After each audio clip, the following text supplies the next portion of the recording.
ബാംഗ്ലൂരിലെ Sarvodaya college of nursing ഇവിടെ നടന്നു വരുന്ന ഒരു കാര്യം നിങ്ങളോട് ഞാൻ വെളിപ്പെടുത്തുകയാണ്. സശ്രദ്ധം ശ്രമിക്കുക.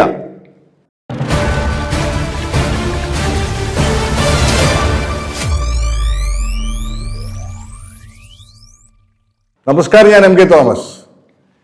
ഈ സർവോദയ കോളേജ് ഓഫ് നഴ്സിംഗ് വളരെ വർഷങ്ങൾക്ക് മുമ്പ് തുടങ്ങിയതാണ്.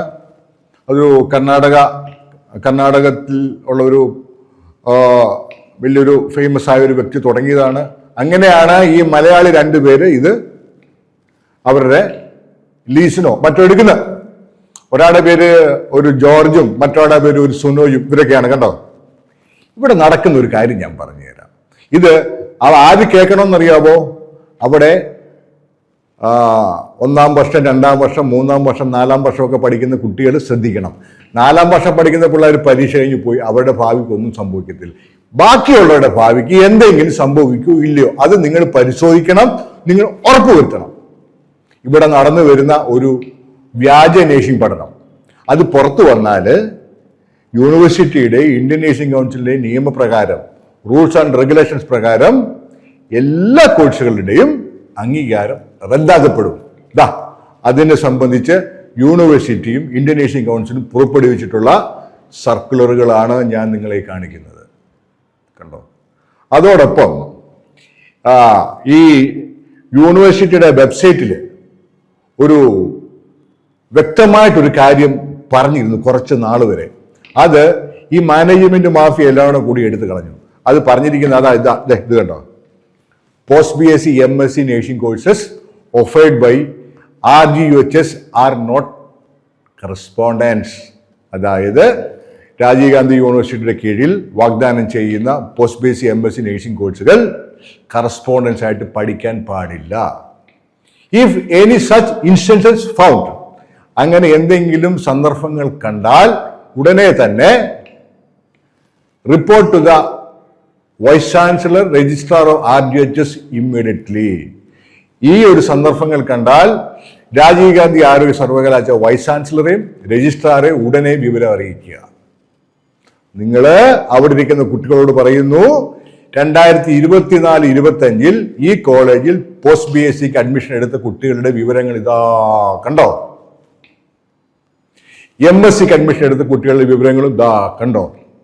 അവിടെ പഠിക്കുന്ന കുട്ടികൾ സത്യസന്ധമായിട്ട് നേഴ്സ് ആകണം, നിങ്ങളുടെ ഭാവി സുരക്ഷിതമാക്കണം, കോളേജിന്റെ അപ്ലിക്കേഷൻ നഷ്ടപ്പെടാതിരിക്കണം എന്നുണ്ടെങ്കിൽ ഈ കാണിച്ച കുട്ടികളെല്ലാം നിങ്ങളുടെ സഹപാഠികളാണ്. ഇവരൊക്കെ ക്യാമ്പസിലുണ്ടോ, നിങ്ങളുടെ ഹോസ്റ്റലിൽ താമസമുണ്ടോ, നിങ്ങൾ പരിശോധിക്കണം. എങ്ങനെ പരിശോധിക്കണം? നിങ്ങൾ അഡ്മിഷൻ എടുത്തപ്പോൾ നിങ്ങളുടെ ആധാർ കാർഡ് അവിടെ കൊടുത്തിട്ടുണ്ട്. ഈ കുട്ടികളുടെ എല്ലാവരുടെ ആധാർ കാർഡ് കോളേജിന് കൈവശമുണ്ട്. അത് നിങ്ങൾ ആവശ്യപ്പെടണം. കൂടാതെ കഴിഞ്ഞ കൊല്ലം അഡ്മിഷന്റെ അവസാന ദിവസം ഈ കുട്ടികളെ പറ്റിയുള്ള എല്ലാ വിവരങ്ങളും ഒരു അഡ്മിഷൻ ഓൺലൈൻ സ്റ്റേറ്റ്മെന്റ് പ്രകാരം കോളേജുകൾ യൂണിവേഴ്സിറ്റിക്ക് അയച്ചിട്ടുണ്ട്.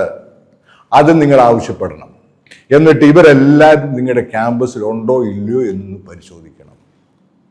അവിടെ ഇല്ല എന്നുണ്ടെങ്കിൽ എത്രയും വേഗം നിങ്ങൾ ഈ കാര്യം രാജീവ് ഗാന്ധി ആരോഗ്യ സർവകലാശാലയിലെ വൈസ് ചാൻസലർക്കും അല്ലെങ്കിൽ രജിസ്ട്രാർക്കും റിപ്പോർട്ട് ചെയ്ത് നിങ്ങളുടെ ഭാവി സുരക്ഷിതമാക്കണം. അവർ പലതും പറയും ഇത് ഇങ്ങനെ പഠിക്കാൻ ഒന്നുമില്ല, ഇങ്ങനെ പഠിക്കാമെന്ന്, ക്ലാസ്സിൽ കയറാതെ ഈ കോഴ്സുകൾ പഠിക്കാമെന്ന്, അല്ലെങ്കിൽ നിങ്ങൾ മുമ്പോട്ട് വന്ന് രാജീവ് ഗാന്ധി ആരോഗ്യ സർവകലാശാല വൈസ് ചാൻസലർ കയ്യിൽ ഒരു കത്ത് വാങ്ങിച്ചുകൊണ്ട് വരിക. വന്നിട്ട് നിങ്ങളും ഈ 1-ാം വർഷം, 2-ാം വർഷം, 3-ാം വർഷം, 4-ാം വർഷം പഠിക്കുന്ന മുഴുവൻ കുട്ടികളും അവിടെ രക്ഷിതാക്കളും എന്റെ പേരിൽ പരാതി കൊടുക്കണം. ഞാൻ വ്യാജ വാർത്തകൾ പ്രചരിപ്പിക്കുന്നു എന്ന് അവകാശപ്പെട്ട് ഉന്നയിച്ചുകൊണ്ട് എന്നെ പിടിച്ചകത്തിട്ടെ, ഒരു വിഷയവും ഇല്ല. പക്ഷേ നിങ്ങൾ ഈ കാര്യങ്ങൾ അതിനു മുമ്പേ ചെയ്യണം. ഈ കുട്ടികളെല്ലാം ക്യാമ്പസ് കണ്ട് ഇവരുടെ എല്ലാവരും കൂടെ നിന്നിട്ട് ഒരു ഫോട്ടോ എടുത്തും കൂടെ അയച്ചതാ, ഈ നമ്പറിലോട്ട് അയച്ചതാ. എന്താ ധൈര്യമുണ്ടോ? ചലഞ്ച് ചെയ്യാം. പ്രിൻസിപ്പളിനെ പറ്റി പറയാം. ഇവിടുത്തെ വലിയ വർഷങ്ങളുടെ എക്സ്പീരിയൻസ് ആയിട്ടുള്ള പ്രിൻസിപ്പാളാണ്. ഇവര് തന്നെ കാണിക്കുന്ന മാനിപ്പുലേഷൻ, ഫ്രാഡുലന്റ് ആക്ടിവിറ്റീസ് അത് പറഞ്ഞാൽ തീരത്തില്ല. കാരണം ഈ പോസ്റ്റ് ബി സി MSc പഠിക്കുന്ന കുട്ടികളെ കുറിച്ച് അനവധിയായ വ്യാജമായ പല രേഖകളുമാണ് യൂണിവേഴ്സിറ്റി അധികൃതരുടെ മുമ്പിൽ സമർപ്പിച്ച് ഈ കുട്ടികളുടെ അഡ്മിഷൻ അപ്രൂവൽ വാങ്ങുന്നതും ഇവരെ പരീക്ഷ എഴുതാൻ ഹോൾ ടിക്കറ്റ് സംഘടിപ്പിക്കുന്നതും. അതാണ് ഈ ഇത്രയും പഠിത്തമുള്ള ആ പ്രിൻസിപ്പൽ ചെയ്യുന്ന പരിപാടി. അപ്പൊ അവരുടെ സ്റ്റാൻഡേർഡും കൂടെ നിങ്ങളൊന്ന് മനസ്സിലാക്കണം. നിങ്ങളെ പഠിപ്പിക്കാൻ വരുന്നവരുടെ മറ്റുള്ള അധ്യാപകര് ഇതൊക്കെ ആണ് അവിടെ സംഭവിച്ചുകൊണ്ടിരിക്കുന്നത്. സർവോദയയെപ്പറ്റി ഇനി വാർത്തകൾ കൂടുതൽ പറഞ്ഞു തരാം. താല്പര്യമുള്ളവരൊക്കെ ചാനൽ സബ്സ്ക്രൈബ് ചെയ്യുക, ലൈക്ക് ചെയ്യുക, ഷെയർ ചെയ്യുക, കമന്റ് ഒക്കെ പറയുക. പുതിയ അപ്ഡേറ്റ്സുമായിട്ട് വീണ്ടും വരാം. നന്ദി, നമസ്കാരം.